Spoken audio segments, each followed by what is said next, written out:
Hello everyone, today I would like to share my experience in the laboratory as an engineering student. I really enjoy the experiment that we have done, but I have also experienced an unforgettable incident that caused due to violation of the laboratory rules. I went out from the toilet with both hands in wet to the laboratory. I immediately started to charge my phone with my wet hand and got shocked with 15-volt electric. Luckily it is not 250. Otherwise I would not be standing here talking to you. Today we're going to talk about how to avoid injuries in the lab.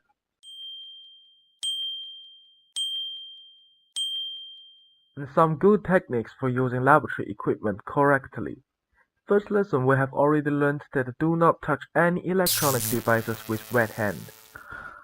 Let's start with some very basic safety stuff. Your hair. If your hair is long, it shall always be up in the lab. If it is not, it will fall in love with the machines in the lab and end up you can't get it out. It can also knock stuff over and block your vision and drop into your legs. Same thing goes for anything that may hand off your body in the lab. Droppy clothes, skirts are a total disaster. Clothes should cover your body as much as possible. Long sleeve is a good option. Never ever wear slippers in a lab. Long pants, closed-toe shoes, socks, clothes that covers your entire body, always.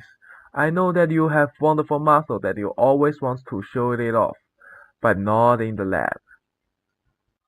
Of course, your eyes are the most vulnerable organ. Always wear eye protection. Of course, not that one. Only the glasses are not enough. Goggles are necessary to protect your eyes from any potential hazard in the lab. And please stop the machine if it is not working properly, since you will have no idea what will happen in the end of the story. Do not eat or drink in the lab. Despite our best effort, things sometimes happen on the way that are out of our control. And if it gets in your food, or you accidentally pick up the wrong cup, that may be the most embarrassing story throughout your entire life. I also strongly suggested that all the students in the lab must be trained to use every different kind of machine. Misunderstanding and wrong use of the machine may cause serious danger and injury. Log out and tag out before operating any machine and make sure all moving parts are guarded. I strongly suggest that you should not walk alone in the lab, since lab is definitely not a total safe zone. In case of any emergency happens, it would be good that someone could provide you with necessary helps.